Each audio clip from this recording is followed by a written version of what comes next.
Faut-il imposer nos limites et règles à nos enfants? Bonjour et bienvenue sur la chaîne Angelino qui vous invite, parents et enfants, à trouver votre mode d'emploi pour être heureux ensemble. Alors, c'est une question qui revient assez souvent. L'idée, c'est que nous avons notre cadre, nos règles au quotidien et que nous aimerions que nos enfants puissent les respecter, bien évidemment. Alors ici, on va voir ce qu'il en est que c'est bien juste et puis finalement, comment mettre cela en place concrètement dans le quotidien. Alors les enfants ont en effet besoin d'un cadre sécurisant. La première chose, c'est de veiller à leur intégrité physique, c'est-à-dire qu'ils ne se blessent pas. Donc il y a des règles sur lesquelles on ne pourra pas transiger. Ça va être toutes les règles de sécurité. Donc ça va être par exemple un enfant qui voudrait ouvrir la fenêtre de sa chambre et se mettre sur l'appui de fenêtre. Non, c'est interdit. Il y a également les règles de circulation, etc., les choses qu'ils pourraient manger. Voilà, donc leur intégrité physique, mais il y a également leur intégrité mentale et émotionnelle. Donc on va poser ce cadre pour ça. Après, dans ce cadre, les enfants ont nécessité, c'est vital pour eux, ils ont besoin d'expérimenter, donc de faire des successions, on va dire, d'essais, erreurs, pour à un moment donné arriver à un essai réussite. C'est comme ça qu'ils se construisent. Donc les enfants ne vont pas acquérir un savoir parce que vous allez leur donner, ils vont toujours vouloir explorer, expérimenter parce que c'est dans leur nature. Donc si vous avez l'impression qu'à chaque fois ils veulent dépasser le cadre, ce n'est pas pour vous contrarier, chers parents, c'est simplement que ça fait partie de leur être et de leur construction. Donc c'est bénéfique de les laisser quand même explorer, d'avoir dans ce cadre quelque chose de très souple.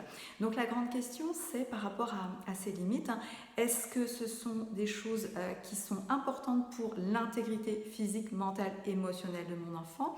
Comment je vais les mettre en place? Et parmi tout ça, laisser l'exploration. Maintenant, si vous êtes trop rigide, trop carré, qu'est-ce qui va se passer? C'est que votre enfant ne pourra pas, il sera empêché d'expérimenter et ça va causer des dommages dans son développement. Donc vous le savez, si vous commencez à me suivre, j'ai exercé la profession d'orthophoniste durant 16 années et ce qu'on observe de plus en plus fréquemment aujourd'hui, ce sont des enfants qui ont des troubles du raisonnement logico-mathématique, simplement des troubles à élaborer leurs propres pensées, leurs réflexions. Et c'est simplement parce que ces enfants ont été empêchés de manipuler, d'explorer. Je vais vous donner un exemple très concret. Un enfant tout petit, bébé, qui va commencer à mettre les objets à sa bouche et les parents qui vont l'en empêcher. À chaque fois, ils vont empêcher cette action-là. Eh bien, l'enfant va louper des étapes importantes de son développement. Alors oui, je sais, on pourrait se dire oui, les maladies, etc. Mais remarquez que l'enfant va également construire son système immunitaire à partir de ça. Donc ça, c'est un exemple. Quand l'enfant est petit, il a besoin d'expérimenter. Donc il va faire des choses, non pas pour vous embêter vous en tant que parent, parce que c'est nécessaire pour lui. N'oubliez pas que tout enfant, et vous avez été enfant, a dû tenter de marcher plusieurs fois et donc de chuter pour réussir à marcher à un moment donné et maîtriser pleinement sa motricité. Donc ça va être pareil dans tous les domaines. Le risque, je vous disais, de ne pas laisser explorer un enfant, d'être trop rigide, trop carré, ça va être que votre enfant, il va avoir des troubles dans son développement et si ce n'est pas le cas, de toute façon, une méconnaissance de lui-même. Parce que ce qu'on veut amener à nos enfants, c'est le fait qu'ils puissent se connaître, savoir qui ils sont, quels sont leurs goûts, quels sont leurs centres d'intérêt.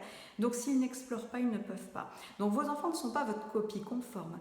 Donc c'est à amener avec une certaine souplesse, ce cadre, mais avec cette possibilité d'expérimenter au sein de ce cadre. Quand ils grandissent, c'est la même chose. Alors on va leur apprendre la responsabilité.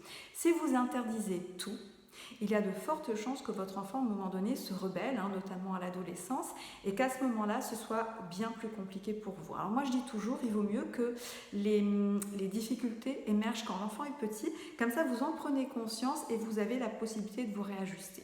Parce que si vous vous rendez compte que vous êtes trop rigide et que votre enfant finalement se rebelle, il est en opposition par rapport à ce cadre, etc., je vous dirais que c'est positif si ça arrive quand il est petit, parce que je l'ai observé avec des familles que j'ai pu accompagner. Quand cela arrive à l'adolescence, ce n'est plus du tout maîtrisable pour vous. Et je vais vous dire que là, bah, c'est déjà trop tard pour que vous puissiez intervenir. Donc faites-le dès qu'ils sont petits. Il y a ce cadre sécurisant où l'enfant se sent en sécurité pour explorer. Il ne se sent pas jugé, il se sent aimé, accompagné à chaque instant. Voilà. Et puis, vous savez, en cabinet, j'avais plusieurs types d'enfants. Donc, j'avais des enfants, quelquefois, on va dire, connotés un petit peu hyperactifs. Hein, mais je suis très vigilante par rapport aux mots. Et voilà, c'est un petit peu la perception de la société, un enfant qui bouge énormément, etc.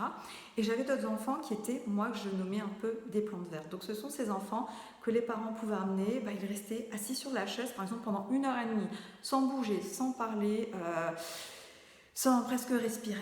Voilà. Et ce type d'enfant, ça m'inquiète. Ça m'inquiète parce que ce n'est pas dans la nature de l'enfant de rester assis et passif tout le temps. Par contre, c'est dans la nature de l'enfant d'aller explorer, de bouger, de voir ce qui se passe autour de lui. C'est tout à fait normal. Voilà. Je sais que c'est fatigant d'être parent. Hein. Je suis maman de 3 enfants, bientôt le 4e qui va arriver. Mes 3 garçons m'en ont fait voir de toutes les couleurs. Je sais à quel point c'est fatigant.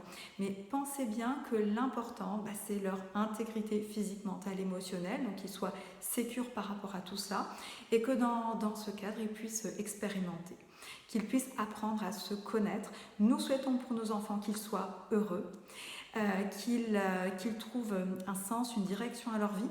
De toute façon, ils ne pourraient pas être heureux s'ils ne se connaissent pas, s'ils ne se rencontrent pas, s'ils ne rencontrent pas leur identité profonde. Et donc, on va également amener cette notion de responsabilité. Ils sont responsables de leurs actes à tout niveau, hein, quand vous avez à tout niveau, enfin, selon l'âge de l'enfant. Donc, en conclusion, ce cadre, oui, il est important dans la mesure où vous devez vous assurer que votre enfant puisse être en sécurité. Et ce cadre, il va également évoluer en fonction de l'âge de l'enfant. En fonction de l'âge de l'enfant, mais également en fonction de qui il est, en fonction de la façon dont il va se comporter. Simplement, les enfants n'ont pas les mêmes goûts, les mêmes aspirations, donc vous ne pouvez pas imposer le même cadre pour tout le monde. Voilà, ils n'ont pas les mêmes besoins. Si je prends par exemple les besoins de sommeil, certains enfants vont avoir besoin de se coucher à 20h, pour d'autres ça va être 23h. Moi je le vis, j'ai 3 enfants qui ont des rythmes totalement différents. Eh bien voilà, j'ai une certaine souplesse et pourtant il y a un cadre très précis et qui est très respecté à la maison et tout se passe bien. Voilà, chers parents, écoutez, n'hésitez pas à me laisser vos questions en commentaire. D'ailleurs, je vous offre la vidéo et le guide des 5 clés pour vivre des relations apaisées, harmonieuses avec vos enfants. N'hésitez pas à le télécharger sous cette vidéo, c'est cadeau pour vous.